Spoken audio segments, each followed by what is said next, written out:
রহমানির রহিম। আসসালামু আলাইকুম। নতুন পুরাতন বন্ধু সবাই কেমন আছেন? আজকে দেখুন আবারও দুই ধরনের মাছ নিয়ে আসছে। আমি বলছি যে একটু লইট্টা মাছ অথবা লইট্টা মাছ ফাইলে আনার জন্য। মাছ তো ঘরে আছে এই ফ্রিজে, তো আমার থেকে মনে চাইছে একটু লইট্টা মাছ অথবা লইট্টা মাছ খাওয়ার জন্য। দেখুন লইট্টা মাছ তো আর লইট্টা মাছ পাওয়া যায় নাই, তার মধ্যে পাইছে এটা নাকি আইন মাছ। দেখুন, হ্যাঁ আমি তো চিনি অবশ্যই, তারপরে আপনাদেরকে বলতেছি আইন মাছটার কথা। দেখুন কত সুন্দর,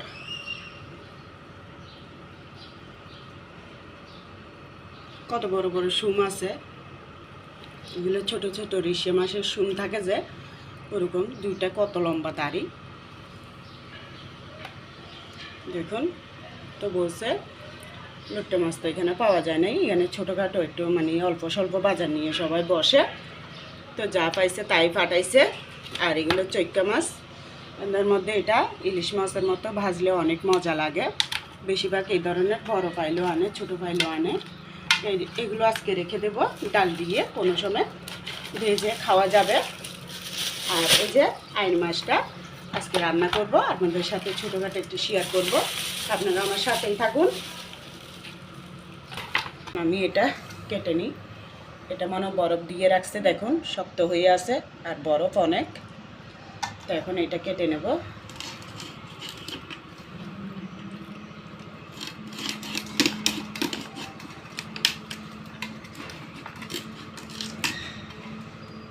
এই যে দেখুন ভালো করে তারের জালি দিয়ে ডলে পরিষ্কার করে নিলাম, একদম সাদা করে নিছি। মাথাটা আর ফাটতেছি না, আর এগুলো কিন্তু উঠতেছে না। তো এখন আমি কেটে নেব।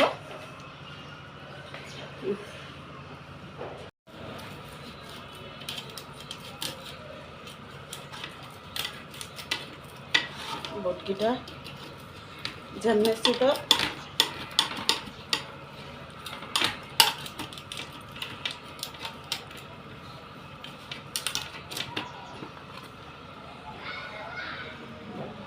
এভাবে শেপ করে করে যত বড় রাখি অত বড় কেটে নেব। আপনারা সাথেই থাকুন। এগুলো ছোটো বটকি যে কাটতে গেলে কষ্ট হয়ে যায়, তো আমি আস্তে ধীরে কেটে নিই, নাহলে কিন্তু তাড়াহুড়ো করলে মাছটা নষ্ট হয়ে যাবে। এই তো বন্ধুরা দেখুন অনেক কষ্ট হয়েছে কাটতে, কারণ বটকিটা ছোট। দেখুন তুতিগুলো ভালো করে কেটে নিছি। তুতি কাটতে গিয়ে মাছের মাথাটা ভেঙে গেছে, ফুলকাটা ফেলে দেবো, রাখবো না। কয় পিস হয়েছে, বড় বড় পিস করলাম। দেখুন বরফ এখনো কিন্তু অনেক শক্ত, দেখুন কি শক্ত, এগুলো সব বরফ। আমার পুরো হাত শুদ্ধ কাঁপতেছে বরফ। এটা আমি তোমার পিছে আসো আসো, রান্না শুরু করে দিই, আসো। তো বন্ধুরা হাঁড়ি বসাই দিলাম, গরম হওয়ার পরে সয়াবিন তেল দিয়ে দিচ্ছি। মাছটা রান্না করব, তা যতটুকু লাগে অতটুকু দিলাম। তো এখন এখানে 4 চামচ 1 চামচ উঁচু করে রসুন বাটা, আধা চামচ আদা বাটা, পেঁয়াজ কুচি, স্বাদ অনুযায়ী। পেঁয়াজটা আগে একটু লাল লাল করে ভেজে নেব।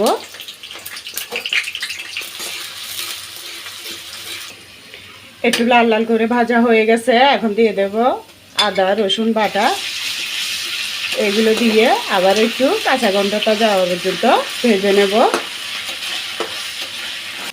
তো বন্ধুরা আদা রসুনের কাঁচা গন্ধ যাওয়ার পরে এখন আমি এই যে টেবিল চামচে 1.5 চামচ গুঁড়িমরিচ, আধা চামচ হলুদের গুঁড়ি, স্বাদ অনুযায়ী লবণ, এগুলো দিয়ে দিলাম।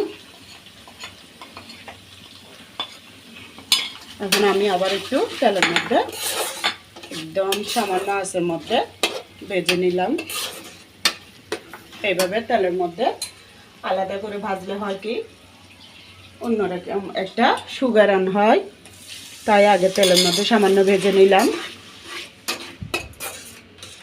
তো একটু পানি দেওয়ার পর এখন আমি আবারও ধনিয়ার গুঁড়ি দিয়ে দেবো 4 চামচ থেকে আধা চামচ থেকে কম, জিরা বাটা 4 চামচ থেকে আধা চামচ থেকে কম, এগুলো দিয়ে দিলাম। ধনিয়ারটা গুঁড়ো ছিল তাই গুঁড়ো দিলাম, আর জিরাটা বাটা ছিল বাটা দিলাম। আপনারা যে যেভাবে পারেন ওভাবে দিতে পারবেন, সমস্যা নেই। এই তো দেখুন আমি ভালো করে মশলাটা কিভাবে করে কষিয়ে নিলাম, কাঁচা গন্ধ যাওয়া পর্যন্ত সব মশলা ভালো করে কষানো হয়ে গেছে। এখন আমি এখানে পানি দিয়ে দেবো, এটা গরম করে রাখি ওই পানি। ভালো করে কাঁচা গন্ধ না যাইলে কিন্তু মাছের মধ্যে মশলার কাঁচা গন্ধ থেকে যাবে, খাওয়ার সময় কাঁচা গন্ধটা লাগবে, যে তখন ভালো লাগবে না খেতে। তাই মশলাটা ভালোভাবে কষিয়ে নিতে হবে। তো বন্ধুরা, ঝোলের পানিটা উতরানোর পর দেখুন মাছটাকে আমি ভালো করে কেটে ধুয়ে পরিষ্কার করে আবারও লবণ হলুদ দিয়ে কিছুক্ষণ মেখে রেখে দিছি। এরপরে আমি একটু সামান্য গরম পানি দিয়ে ভালো করে ধুয়ে নিছি, যাতে মাছের কোনো আষ্টে গন্ধ থাকলে এগুলো না থাকে। তো এখন আমি এগুলো সব দিয়ে দেব। এই মশলার ঝোলের মধ্যেই মাছটা ভালো করে কষিয়ে নিতে হবে, একদম শুকনো শুকনো কষা বোনার মতো করে। তারপর সামান্য একটু ঝোলের পানি দেব।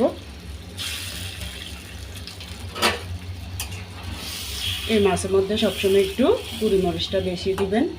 আমরা এমনিতে চট্টগ্রাম জেলার মধ্যে কাঁচা মাছটা যদি রান্না করি তো একটু গুঁড়ি মরিচটা বাড়াই দিই, তাহলে হয়তো মানে দেখতেও কালারটা সুন্দর লাগে, আপনার খেতেও ভালো লাগে।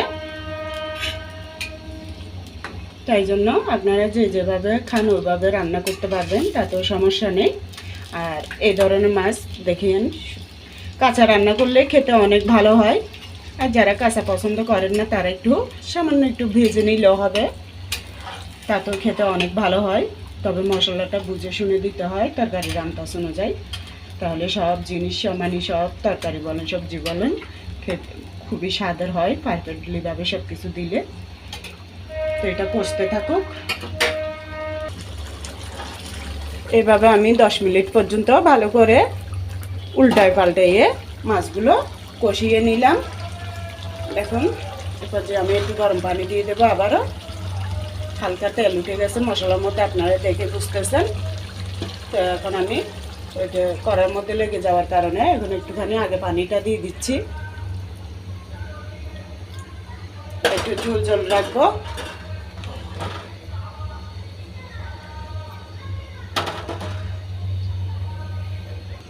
তো বন্ধুরা, এখন আমি দেখুন বড় বড় দুটো টমেটো দিয়ে দিচ্ছি। টমেটোগুলো অনেক লম্বা লম্বা ছিল, একটাকে 4 পিস করে করছি।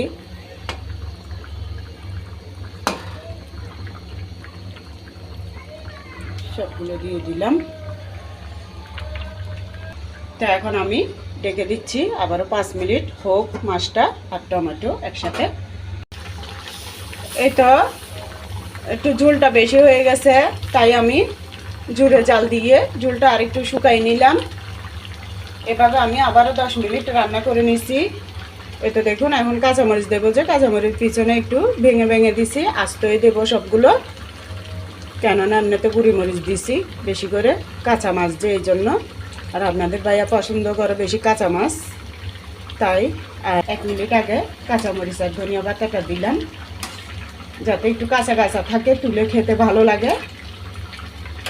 তো এইভাবে আমি আবারও 1 মিনিটের জন্য রেখে দেব। আমার রান্নাটা হয়ে গেছে। তো সবার জন্য দোয়া করবেন, যাতে আমরা সবাই রান্নার মাধ্যমে এগিয়ে যেতে পারি। আমিও ইনশাল্লাহ আপনাদের জন্য দোয়া করি সবসময়। সবাই ভালো থাকবেন। আল্লাহ হাফেজ। আসসালামু আলাইকুম।